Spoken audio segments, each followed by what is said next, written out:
Sublime magnificence.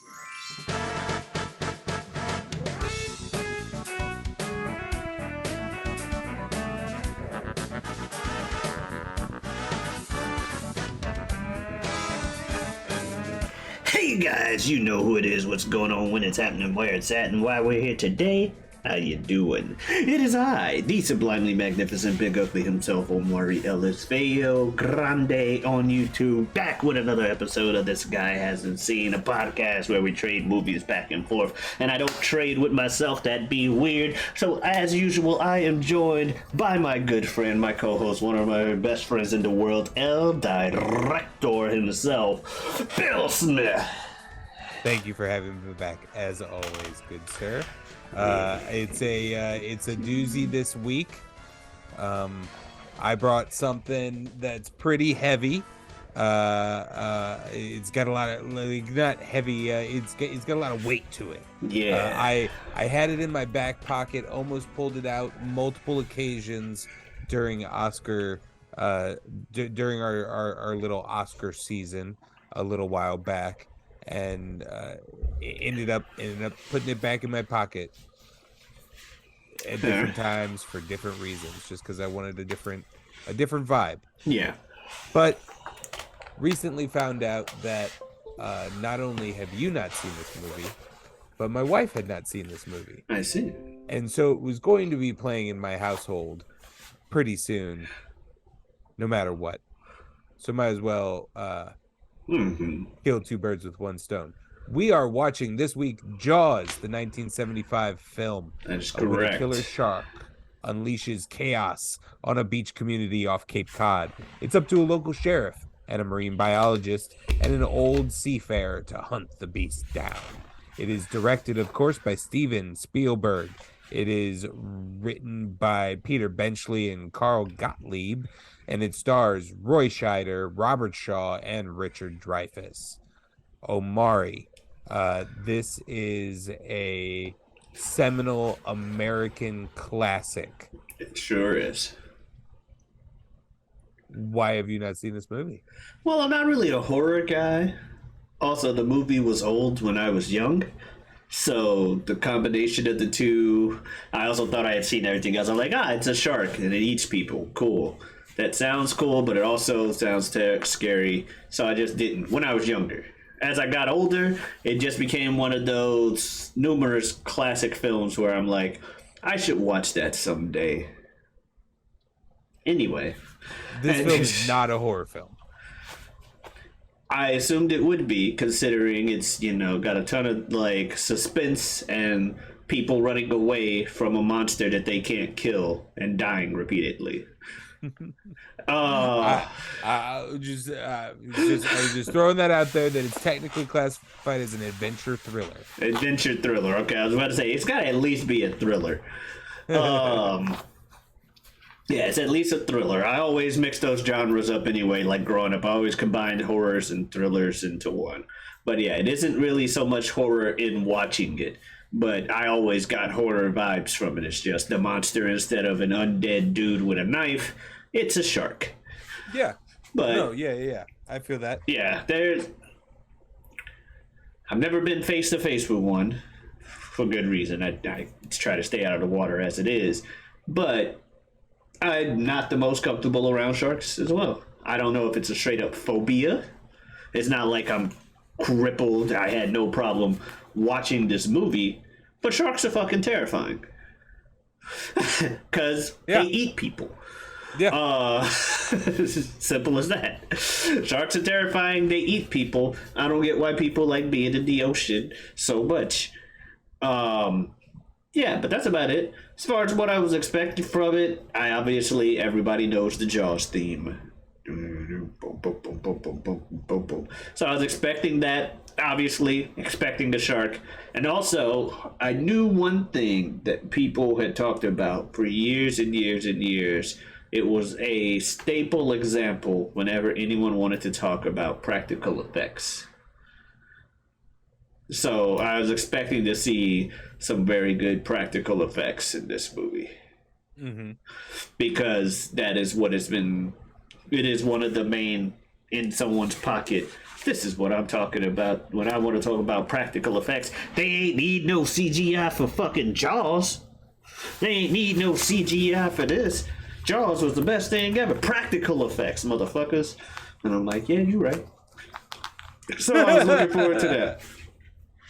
Right on. Mm-hmm. For me, this is a movie that I've seen a small handful of times. A person with less fingers hand, like, I don't know, maybe 3, maybe 4 times in my life. It's obviously, I've known it's a good movie. I don't know if it clicked with me on such a huge level. I remember it as something of like a, yeah, okay, yeah, I understand why this is Exactly. on those lists. Sure, yeah. And then, of course, it's on all of those lists, and I think it's an interesting item to have on. It's one of those, like, there's a segment of my choices, I think, by the end of this catalog that we end up creating here, that are choices for the fact of, well, this feels like one of those of like, how has he not seen it, kind of thing. Not necessarily some like niche little weird thing or something else like that you just happen to have not seen. Like next week, for instance, Yeah. what we end up doing. But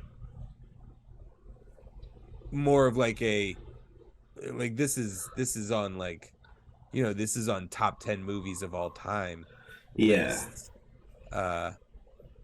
We got to cover it. You got to see check it. this off your list. It's kind of like when you did Godfather earlier. Right. Yeah, Yeah. have you watched Godfather? I was like, yeah. It's always been on my I gotta watch that, and it's Mhm. just never come to fruition. And this show fucking finally hammered that nail in. Pretty much.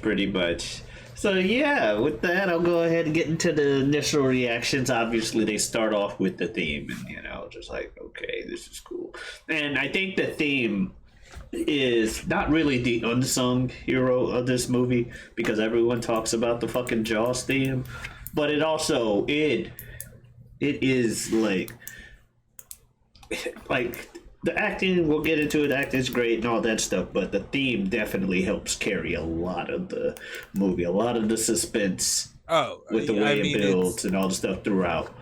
It's one of those things you can't explain it. You can't. Yeah. It's literally 2 notes. It's literally, when you break it down to its simplest structure, is 2 notes. And the Hollywood legend story of it is that he comes over, and they're good buddies. They've worked together on most of Steven's films. Okay. And he comes over, and he's like, all right, wrote the Jaws theme. But and then Steve is like, oh my god, oh yeah, that's funny. So what are you thinking? What are you thinking for the Jaws theme? He's like, no, that I was serious. But and then we'll switch up the rhythm of it.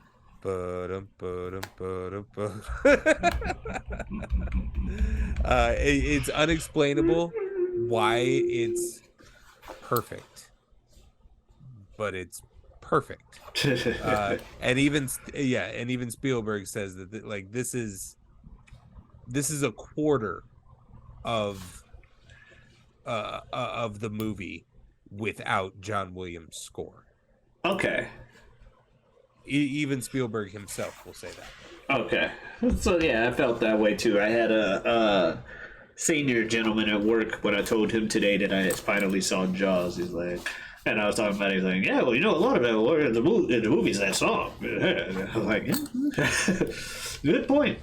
But yeah, earlier on, we see the kids on the beach or stuff like that, and they're going skinny dipping. I pretty much assumed they were dying. I thought they would both die.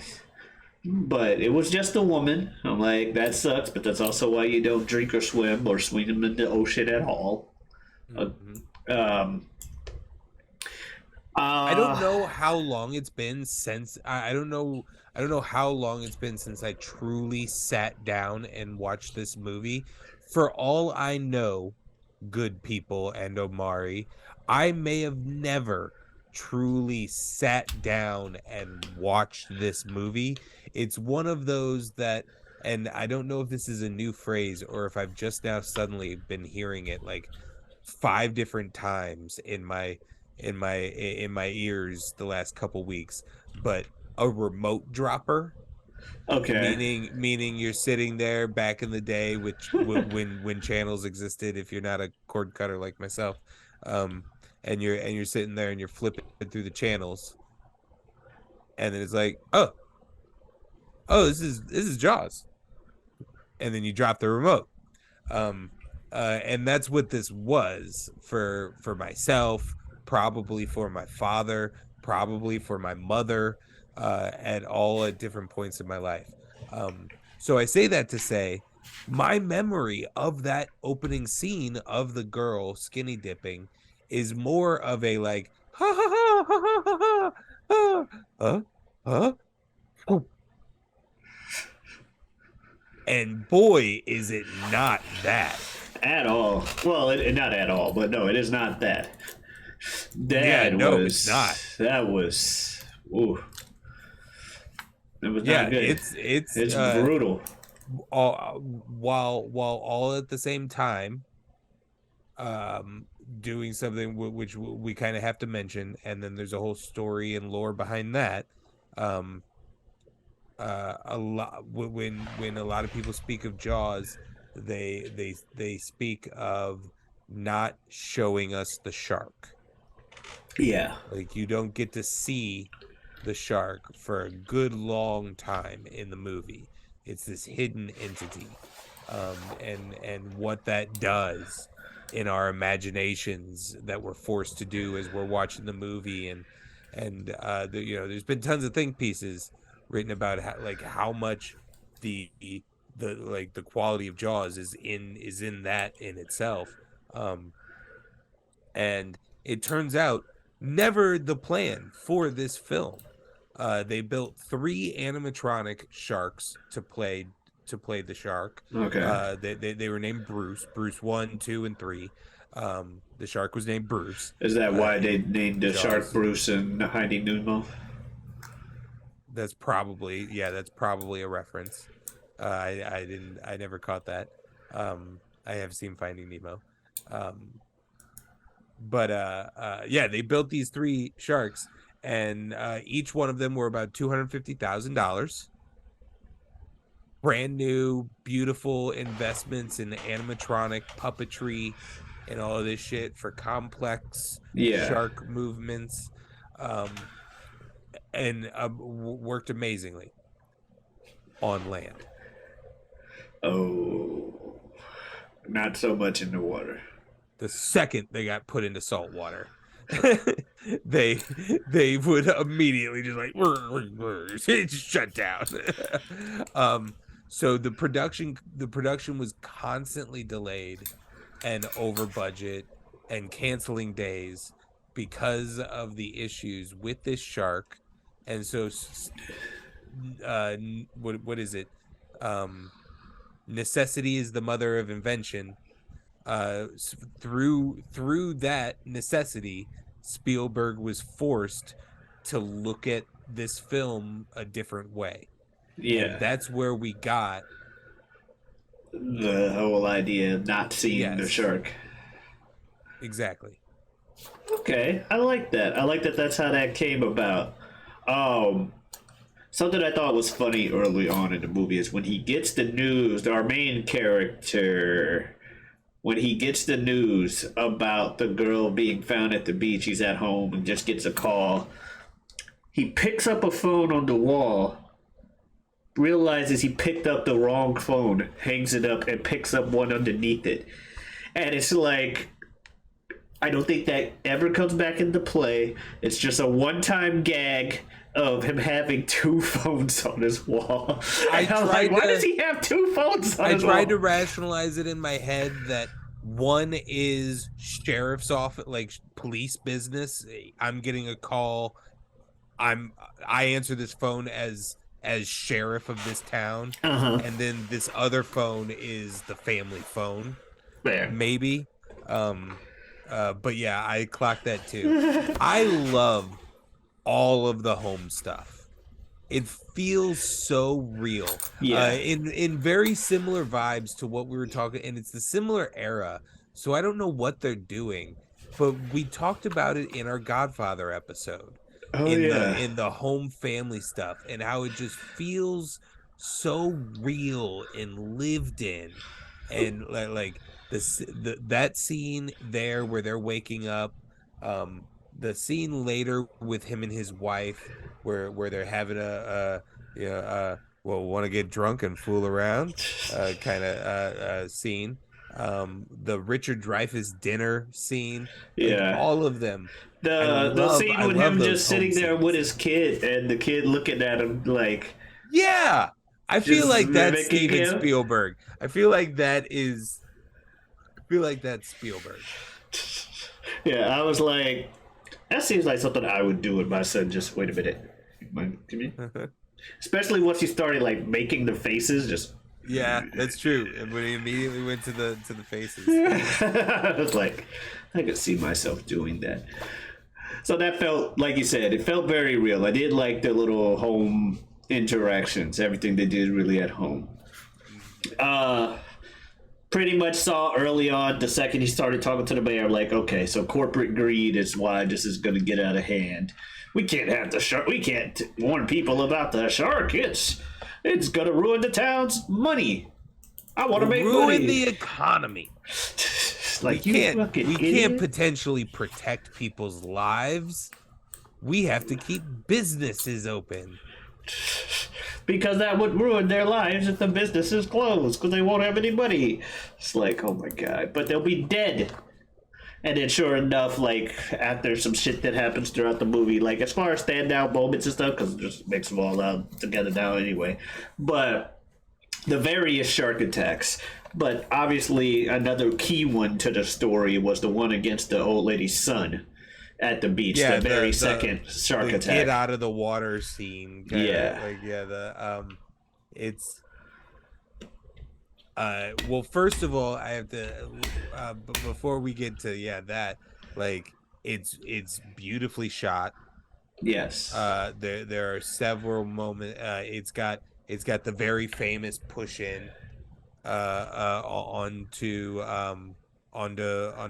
Roy Scheider, and I love the way it's shot, and I actually even saw a little bonus feature this afternoon on just them restoring it for high definition, and how they took a painstakingly large amount of detail and effort and money into the raw negative film restoration of the original film, and I just thought it looked beautiful, and that scene in particular looks great. But yeah, we're at this point where Brody is almost 100% positive that it's a shark attack, but he's being gaslighted by the city council, by the mayor's office, by the coroner. The coroner is like, no, I was wrong. It's not a shark attack. It's a boating accident. And because he definitely said shark attack right off the bat. I can't believe his family even went to the beach that day. they even decided to go to the beach that day. But they also. I I was gonna say, but then they don't let him go in the water, and I was like, no, they do let him go in the water. Like, I don't know what he was thinking at that point. So maybe they're saying that he's a little dumb. Gaslight. Boom, boom, boom, boom, boom, boom. Anyway, yeah, but that was crazy. And then, sure enough, the lady comes back at him later. I found out that you knew someone had a shark attack, slaps and you the shit out of him. and you didn't close the beaches. It's like that, but it's one of those things where you can't really be like, that was what I tried to do, and the city told me no. Apparently, I can't just close the beaches. I need like a city ordinance thing. Yeah, I thought as the chief of police I could do anything. I'll literally say that in like a half an hour. But so that's what leads us to that's what leads us to Quint's first introduction. This guy, that's definitely a standout moment. It's been parodied so much, his intro, and I can see why this is. So you were able to be like, oh, that's where that is. Exactly. I'm like, the thing is like, if you're looking for someone to hunt the beast, I'm like, okay, this is where that all comes from. 10,000 to do it. I don't need nobody else but me. I'm like, yeah, I've seen this so many times. Classically trained Shakespeare British actor. Oh, really? Robert Shaw. Yeah. Great. Yeah, I liked his character, especially as the movie goes on, and I thought I would after that intro. Let's see, other stuff that happened. The 4th of July massacre, you just knew it was going to be one. They kept saying it was going to be one, and then people weren't doing anything on the beach, and because everyone seemed smart enough to not get in the water. Seemed to be the key word here until the mayor goes up to a dude. Like, they at least came to the beach. You're still getting mayor, you don't need people to get in the water. You just need your beaches to be populated, and they are. You know what I mean? And the people were kind of just chilling. They just didn't want to go in the water. And he's like, hey, Larry, get in the water. But I don't want to get in the water. There's no reason not to. I guess, honey, we're getting in the water. And then everybody gets in there. Right? Especially if I'm that old. Hell no. You ain't gonna tell me. You ain't gonna talk to me like this.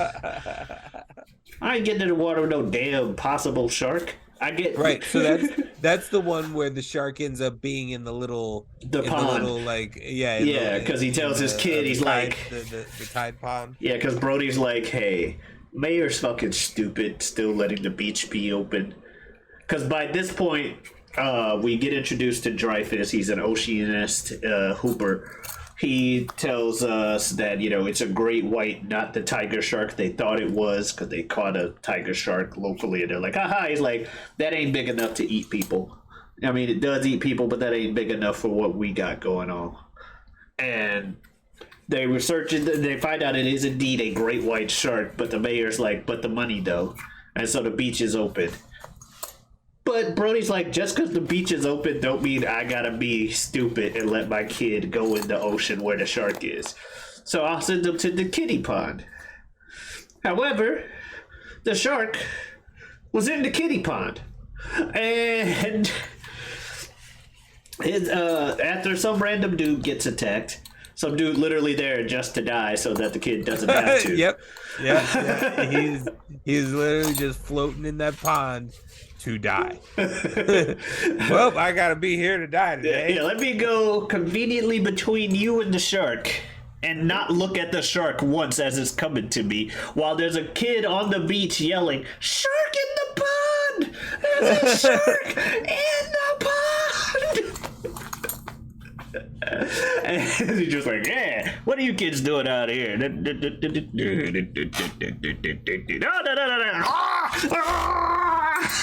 But the kid almost drowns, gets washed up in the wake of everything.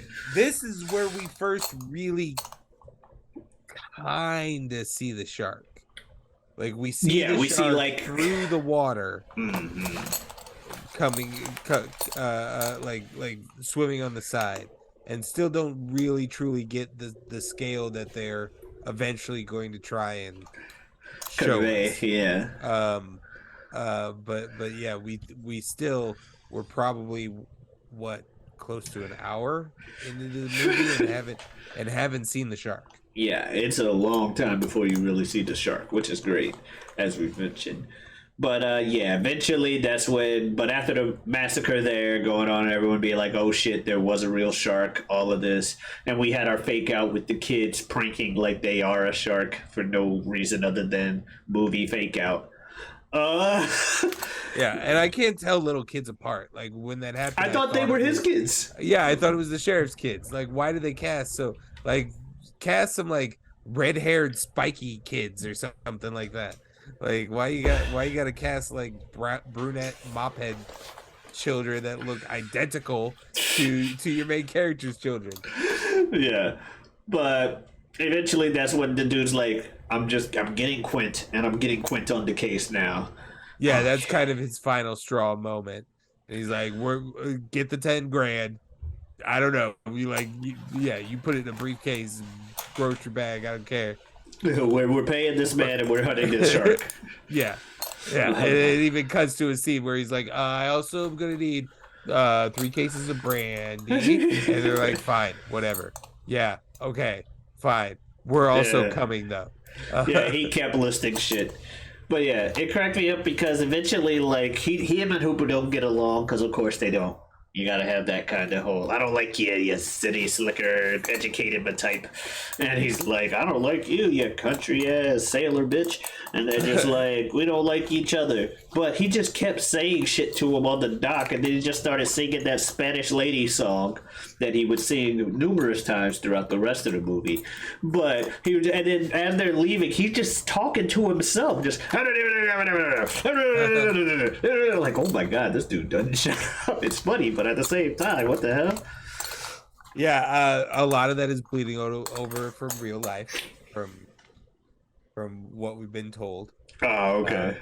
I mean, the son of Robert Shaw even wrote and starred in a West End play in London about Robert Shaw and Richard Dreyfuss's infamous feud on the set of Jaws. Really? And yeah, well, Robert Shaw had a real issue with alcohol during the shoot of this film, and I would imagine from the stories I've read beyond there, and it led to quite the difficult set. Gotcha. And then the when you add on top of that the additions of the difficulties with the animatronics and the cause of delays that would occur, that only compounded all of the issues. But on the back side of that, you have what is one of the most iconic performances in American cinema. So it's one of those things of like a troubled artist, Yeah. but he still creates. And like, yeah, all reports are that he was a complete asshole to Richard Dreyfuss. Richard Dreyfuss would be like, "Sir, you're great. I love you. You're the greatest. You're the greatest. Blah blah blah Shakespeare character I've ever seen anybody portray. Do you think one day that I could maybe take on Shakespeare? Or do you have any tips?" And Shaw's like, no, You ain't doing shit. no, you could never do it. Don't ever do it. You disrespect it. And he was just super cantankerous and difficult. And maybe that is a method acting to move that onto the screen, Maybe. because you really you do feel it. Yeah, they don't like each other. Yeah, you can feel it. And then you can also feel the Roy Scheider character, which is apparently the Roy Scheider that was on set, of just kind of like, I love Uh, I loved when y'all Shaw had did something, and Brody just goes up to him, just starts yelling, "Yeah, you're certifiable. You know that you're certifiable." Oh well, that's final. That's when Quintus truly lost his mind. He takes a bat to the That's radio. right. But yeah, certifiable. All right. So certifiably what? Like, what does your certifiable mean? I just thought it was a funny thing to just yell at somebody. Like, I knew what he Oh, meant, but at the same time, I didn't. You're certifiable. You know that? I'm like, oh, that is a 70s insult. If I. yeah, because there were still like loony bins, and they weren't places where they treated you. They were places where they just electrocuted your brain. Gotcha. You could be certified as okay. Certifiably insane. Yeah. Okay. And you could literally it's certify people back then. Yeah. So that makes sense. All right, yeah, but no, I just thought it was funny as he was yelling. But yo, dude went crazy and started like breaking the communications because they had already had the infamous "we're gonna need a bigger boat" scene, which also you had seen that. We should have covered Yeah. that, a couple of these moments I had forgotten that that's what were when you you're expecting. I had forgot. Oh yeah, I had heard about. I knew the quote, "We're gonna need a bigger boat." I didn't know it was "you're gonna need a bigger boat," but I've heard "we're gonna need a bigger boat" for like my whole life, and I figured that was John 5. And I thought they would eventually come back with a bigger boat because they needed one. But that was just what's his name? Just being Brody asked a few times. He's like, "We're gonna go get a bigger boat, right? Hey, right now would be a good time to go get a bigger boat." Yeah. Well, We're Brody gonna just wasn't sit here and about wait all the- night. We could just go get a bigger boat. Not with my barrels on it, we ain't. We could radio somebody and they could bring a boat. He really wanted that bigger boat. And they had also had the scene where they were comparing scars, and we get Quint's backstory, which, damn. Okay. Yeah. Damn. And the delivery of it, like you said, very good actor. Very good delivery. That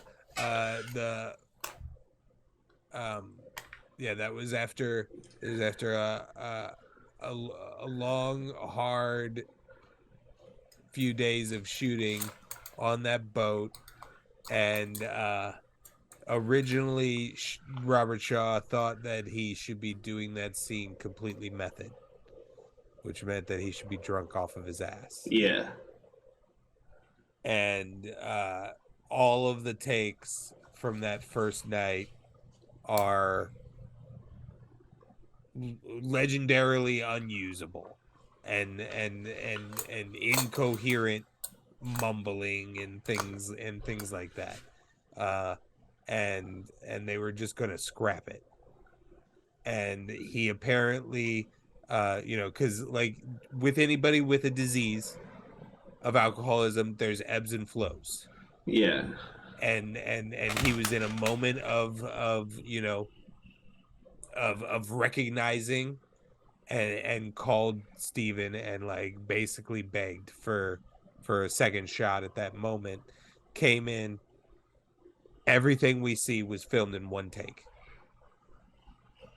He did that in one take and came back for that. And they're like, all right, we're good. Like, we're fucking good, bro. Like, that's all we need. Yeah. No, that was great. Yeah, that was good. I did like the getting to know each other and the whole like scar thing. What's his name? Brody seems like he hints at a scar on his own stomach. Yeah, that's something I thought about. Then when I was looking up stuff today, it's just kind of one of those like highly debated things. There's basically an internet camp that thinks that like Brody is the toughest guy of them all because he has like an extremely dark backstory about his scar that he keeps bottled up. So like he's the toughest man. And then there's a whole other group that are like no, he looks at it and then quiets down because it's a scar from getting his appendix removed, and it's the only scar he has. So he feels like he feels I'm like not a gonna talk loser. about mine. He feels like a loser in the room.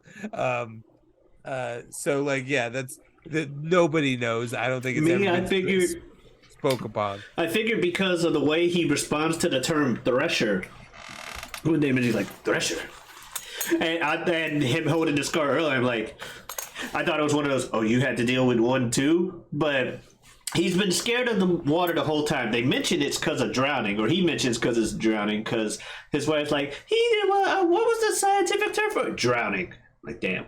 All right.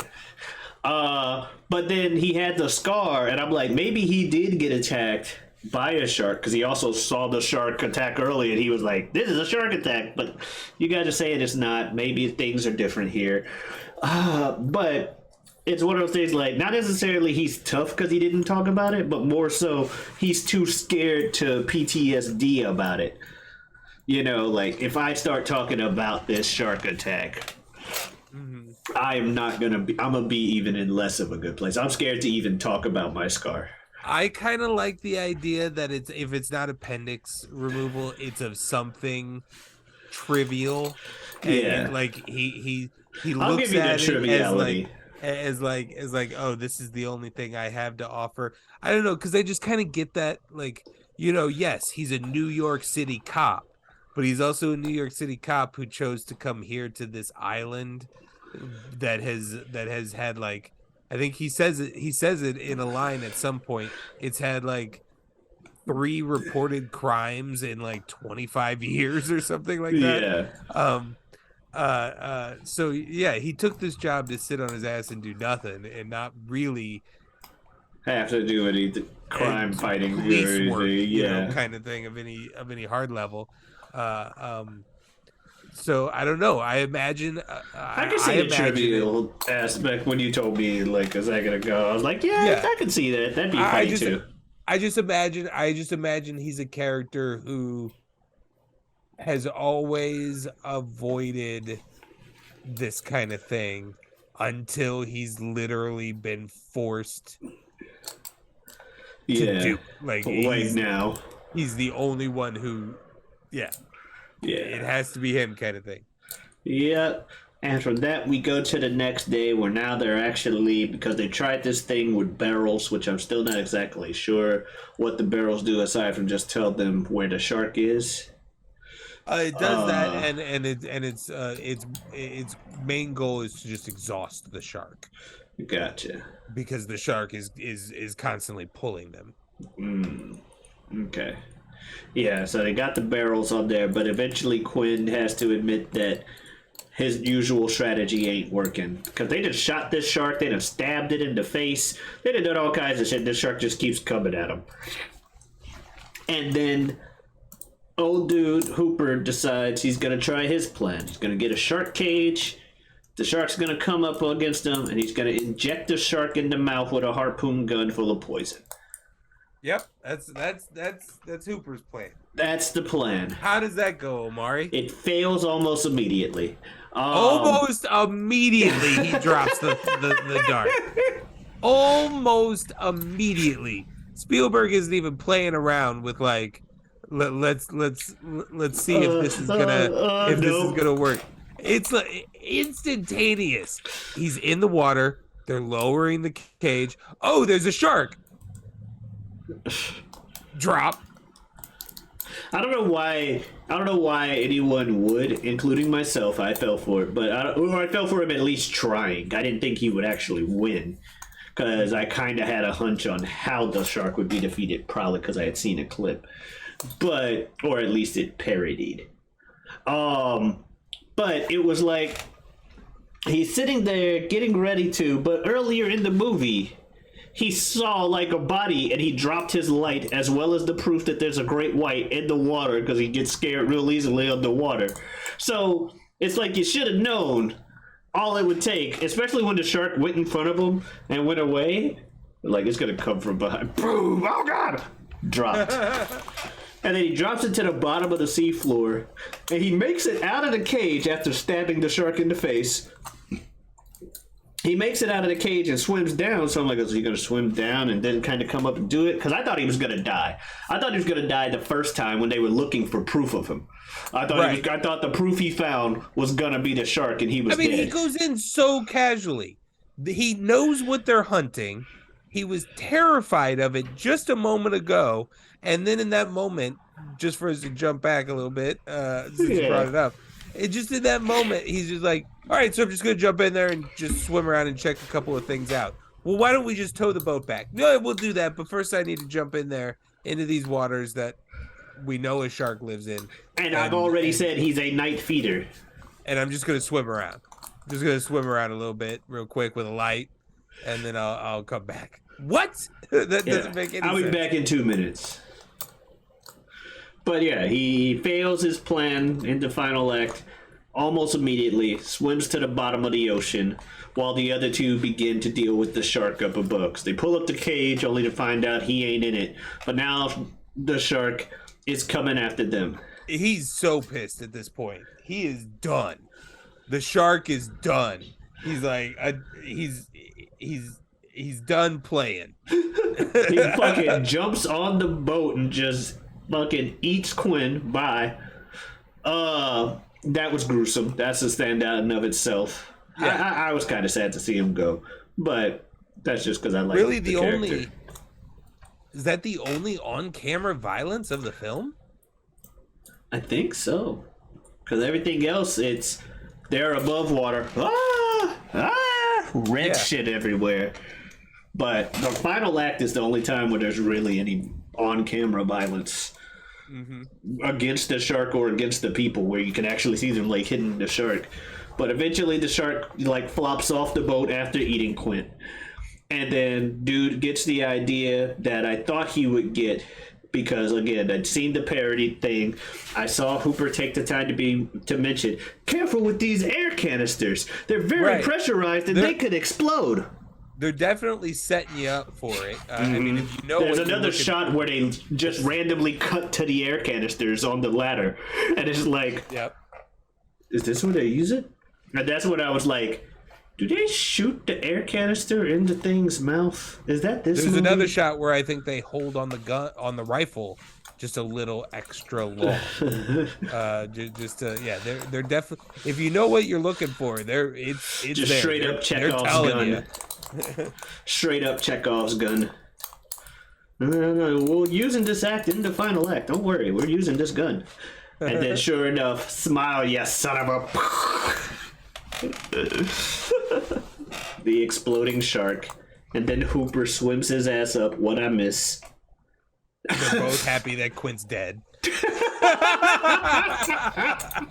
Oh, Quint? Did he make it? No. I caught that too. I'm like, what? Look, guy. I mean, I think they're just trying, as actors, they're trying to portray that moment of like, what else can you do but laugh? We just blew up like a fucking 30-foot shark. which was my immediate second thought. Like, no, they're just like, we survived, man. I'm happy we survived. Yeah, it's sad, but we can't really afford to sit here crying in the ocean right now. We gotta swim back to the shore. We don't have a boat. And so they do. They swim back to shore. Credits. Is there anything else I wanted to mention from this? No. I just remember putting with the dude. I had in my notes twice talking about what's his name and expecting him to die, Hooper, and he died neither time. So that was funny. Both times I expected Hooper to die, he managed to survive. Want to highlight just as far as standouts go. I want to highlight the acting. Yes. As far as small roles, Brody's wife does a great job. True. I really liked her. The mayor does a good job at what he's doing. All of the little town people, even a good number of the children. Mrs. Kittner, who you mentioned, who slaps the shit out of Brody about midway through the movie. All of those folks are great. Our three leads are incredible. They're so good. It's hard to imagine anyone else, or even that they're actors. It's all three of them are doing such natural, real performances. It's really incredible to watch as an adult for me. um Roy Scheider is super understated and super quiet, and as I mentioned, I love all of his moments at home, and all the and like those quiet moments, like him and his son, him on the phone, him talking with his wife. I loved all of that. Richard Dreyfuss is a lot bigger, but still somehow feels so grounded when he comes over to the family's house, and he's like, I didn't know what to bring, right? Yeah. White or red?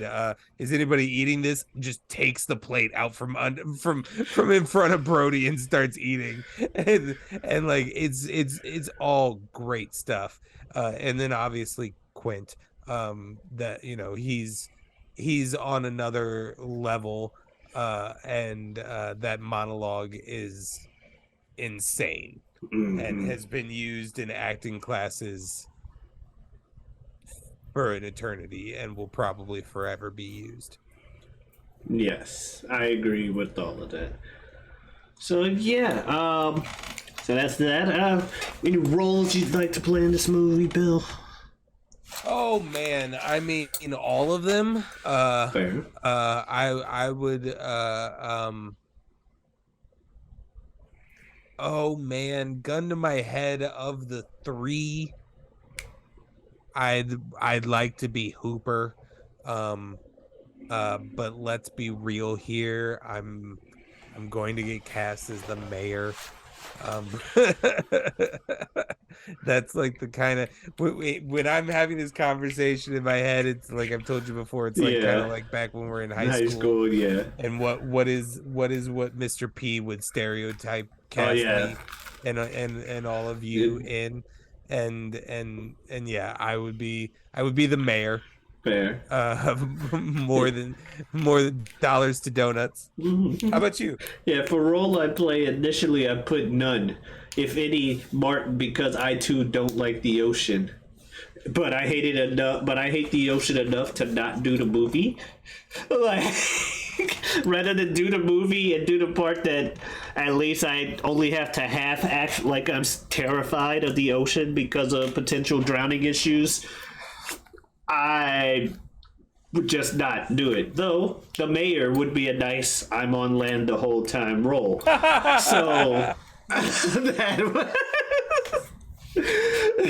so that was the conclusion I had come to. I'm like, I don't want to be in the middle of the ocean like that. Fake shark or no. I don't do good with the water.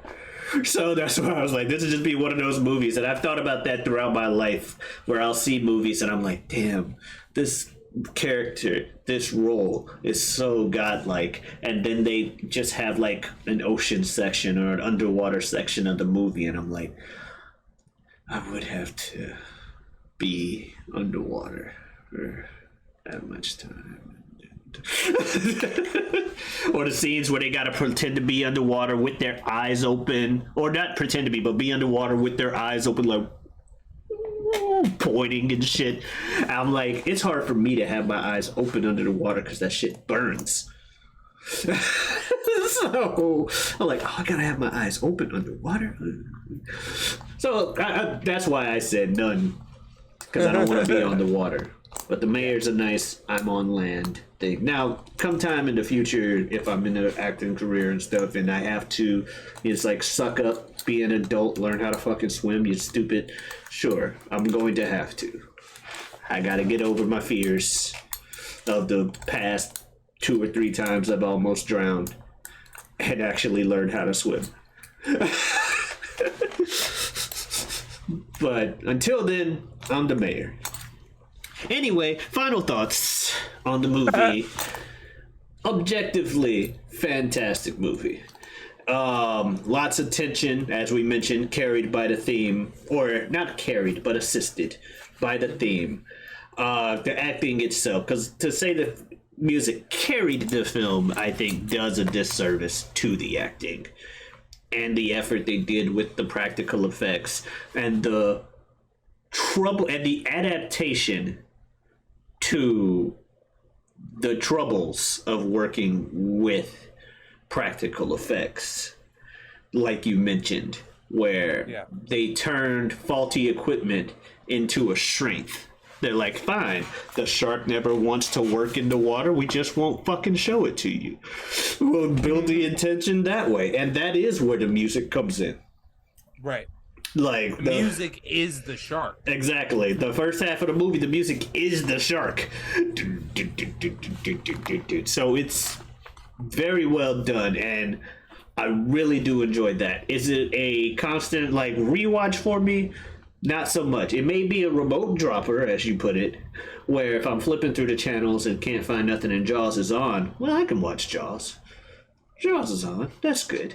But it's a good, like I said, it's a great movie, great acting, great score, great directing, great set pieces, great everything.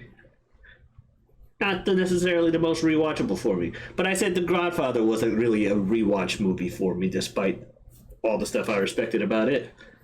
Yeah. Yeah. Yeah. And I'm assuming you like it as well. Yeah. So I was probably close to your end of things. Where it was like, oh yeah, that's a good movie. Yeah. But I don't know, this viewing kind of turned me on a different corner. Where I think I'm really into this movie. Okay.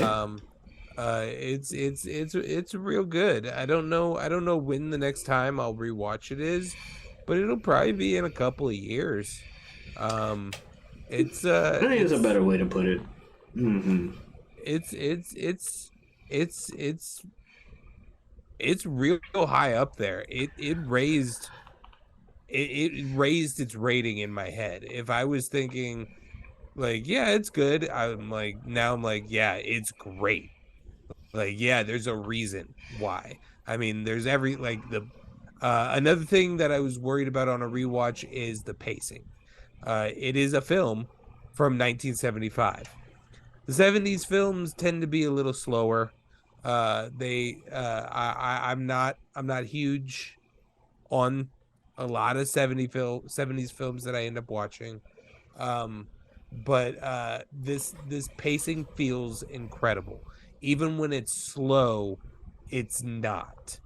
And it's really, its strength is there, and then obviously in the score, and then the acting of our three leads, and then brilliant camera work from our director Steven Spielberg. The camera decisions there. So I love everything involved. It was a really great watch. I'm glad I threw it in our catalog. Good. As am I. Indeed. So, that's Jaws. What are we watching next week? Bill, or I guess we both kind of decided on what we're watching next week. So we're doing something different. Do we want to say what exactly we're doing, or just the premise of it?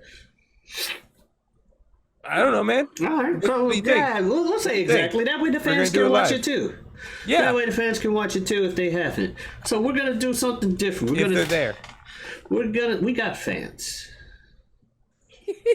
We got a new subscriber recently because of the Bali 2. So yeah, we got fans.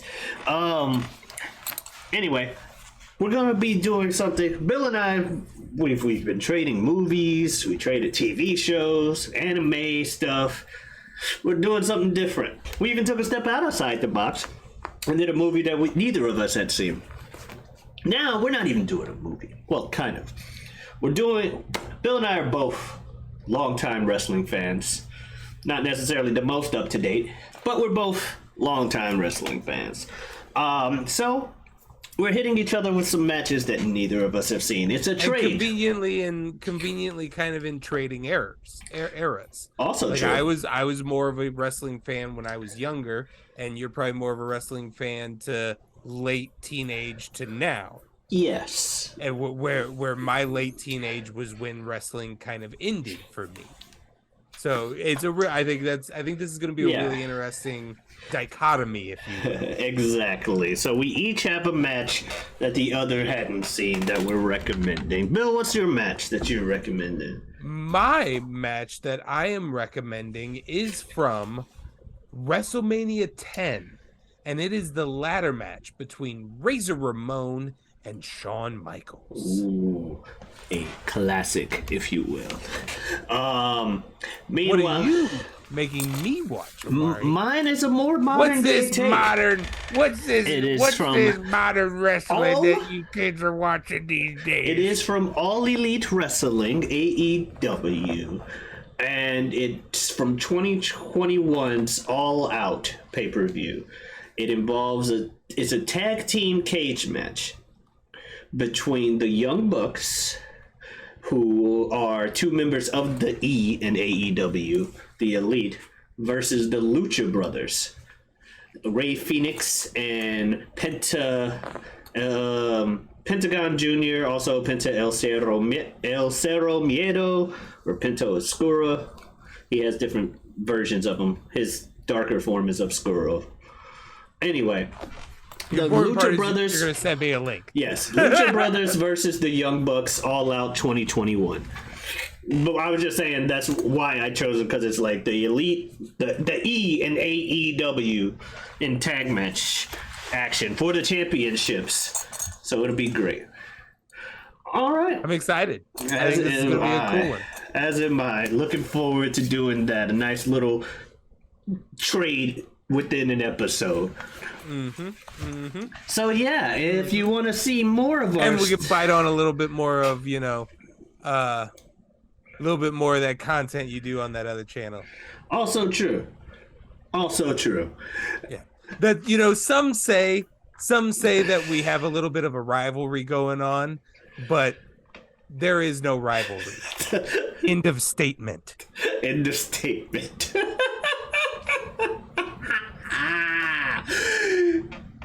So, if you want to see more of me, first off, obviously, we have more of our own videos on this channel. You might want to check them out. You can also find me elsewhere on YouTube at What Bill is Alluding To, another podcast I do called the Whatever We Want podcast. New episodes every week, every Wednesday. What Bill's alluding to? Huh? Never mind. The Whatever We Want podcast with new episodes every week, every Wednesday. I do it with a good friend of the show and a good friend of my own, another one of my best friends, Super Jazz. And yeah, we're doing that with him on new episodes every week, every Wednesday. And yeah, you can also, I have a Twitter and Twitch, that's Giotavi, that is Giotavi. Come on in, stop on by. Bill, you got anything you want to say to the folks before we head on out of here? I already said it, man. All right. Well, guys, thank you very much for watching. We'll see you next week. Adios.